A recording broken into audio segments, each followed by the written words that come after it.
Fortnightly budget time.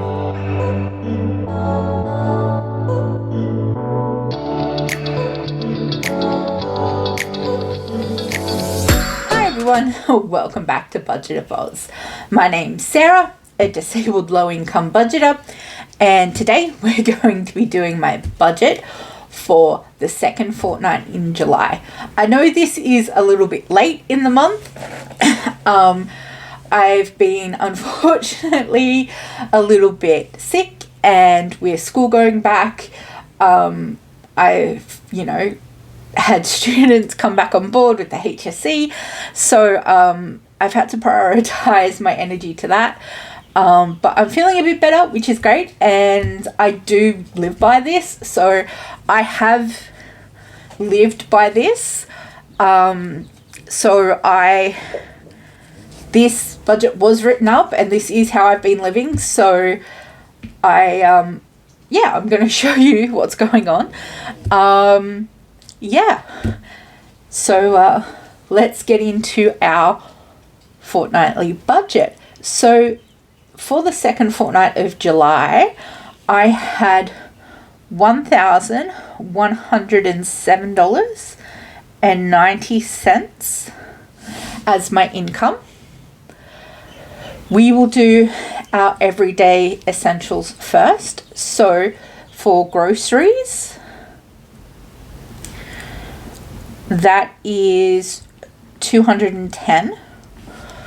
For fuel, because my friend who was in hospital now is discharged and all better, I'm not making as many visits to them, so I'm actually able to, in fact, pull back on that, which is really great. So for me, I'm able to only need to put 20 in. When I was when this fortnight started, I still had about half a tank, so I only really needed $20 to fill the tank back up, which is great. Amazon is getting less than it usually would, only because you're going to see coming up that my tax came in, and part of my tax is that I needed to get some new technology, and something came in that it was in fact broken, and I sent it back to Amazon, and I got a credit, and then I was able to get a similar product that I needed, but it was cheaper, so I have Amazon credit, so I don't need to budget as much this fortnight. So you take the money where you can take the money. So for me, that means Amazon only needs to get its 20. Hospital is going to get its normal 20. And medications is, again, getting a little bit less as well. It's going to be getting 15. But I have reached the Medicare safety net. So that means that, in a good or a bad way, that I'm only paying for my private scripts now. I'm not paying for my PBS scripts. I hit it way earlier than I usually do. First time I've ever hit it in July. So I guess that's a good thing.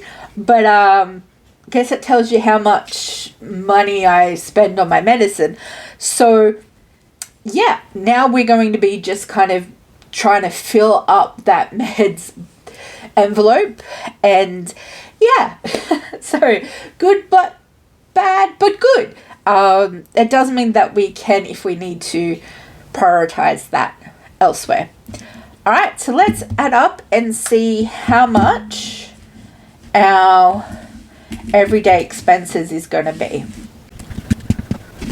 So 285.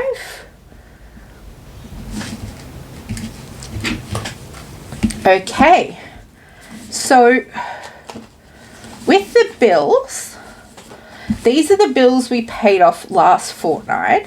So what I'm going to do is I'm going to come over here and I'm going to tick next to the bills we've already paid.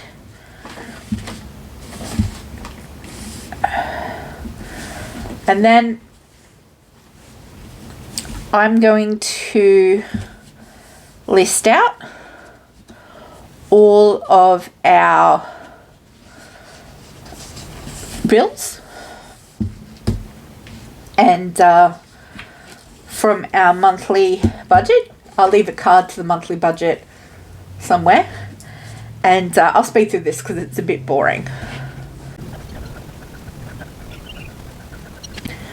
Okay, so we have our car, 115, internet, 105, phone, 65, credit card, 200, subscriptions, 25, banking, 15, electricity, 85, gas, 50, and our land rates at 160.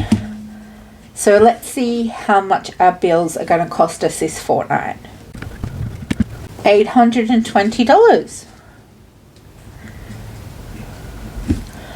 So altogether, our essentials is going to cost $1,105, which means that remainder we're going to have $2.90, and we always put the change into the coin change into our bill buffer. So it's going to make it really easy in the sense that we're just going to allocate that to our bill buffer online. So let's go over the budget. So for the second fortnight in July, our income was $1,107.90. Our bills were $820. Our everyday expenses were $285. And our sinking funds were $2.90. And there was nothing going into our savings. So let's check my math. $0 remaining.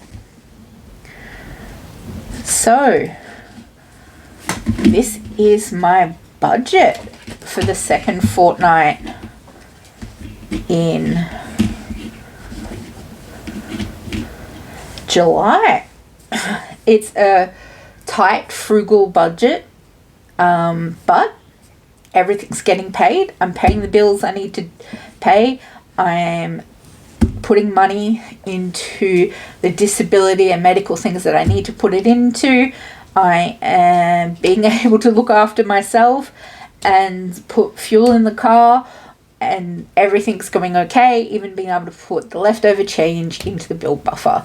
So yeah, it's not flashy, it's not nice, it's not like I would love to have more money to put in extra places, but that's not the reality of living a low income frugal budget when you've got high medical expenses and we're all in a cost of living crisis. So this is my reality, but I take you along on the journey so you can see that it can work. All right, green heart in the comments like always. Thank you so much for your lovely support, and I'm so glad that I am helpful to people, all kinds of people that are on low income, people that are on different types of Centrelink payments, and people who are on different types of low income situations in Australia. I found this system, and I do this for me because my situation is very unique and really challenging, and I have made it work for me by doing this, and it's the only way I've made it work.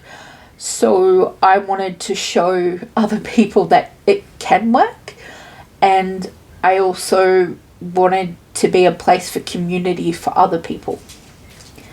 So please, comments, questions, suggestions, please leave them down in the comment section. I really, really would love to hear from all of you.